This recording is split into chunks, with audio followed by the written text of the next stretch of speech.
ہے کہ بجلی کے حالیہ بلوں میں 200 یونٹ کا بل ہے 3083 روپے. اس سننے والی بات ہے.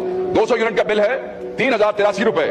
201 یونٹ کا بل ہے 8156 روپے. صرف ایک یونٹ سے. اضافی یونٹ جو ایک بنا وہ 5071 روپے. مطلب 200 یونٹ سے اوپر ایک یونٹ کا بل 5071 آ سکتا ہے. اس غریب دیکھیں اس کا نوٹس کون لے گا سر؟ مجھے آپ یہ بتائیں کہ اگر آپ اگلے 6 ماہ تک اس کو مسلسل دیتے رہیں تو آپ کو وہ ایک یونٹ پڑتا ہے 30,000 روپے کا. یہ کی کر رہے ہو تسی عوام نال؟ 300 یونٹ فری دینے والے ایک یونٹ کا 6 مہینے میں 30,000 روپے وصول کر رہے ہیں. پھر تسی سانو کہندے ہو کہ جناب آپ بجٹ پہ بات نہیں کرتے ہو. کئی گل کریے بجٹ پہ تو بات کرنے والی ہے نہیں. آپ نے تو کباڑا نکال کے رکھ دیا لوگوں کا. دوسری بات کرنا چاہتا ہوں, ہمارے لیڈر کے اوپر دوستوں نے بات کی ہے. لمبی چوڑی بات نہیں کرتا. مجھے صرف یہ بتائیں, کوئی ایک پارٹی اس ایوان میں موجود ہے, کسی ایک پارٹی کا ایسا لیڈر ہے تو خود جیل میں ہو, اس کے امیدوار روپوش ہو یا اشتہاری ہو, حلقوں میں نہ جا سکیں, صرف لیڈر کی تقریر پہ نہ لیڈر کا جلسہ نہ امیدوار کا جلسہ, نہ کوئی کیمپین, نہ کوئی فوٹو, نہ کوئی بینر, نہ کوئی پوسٹر.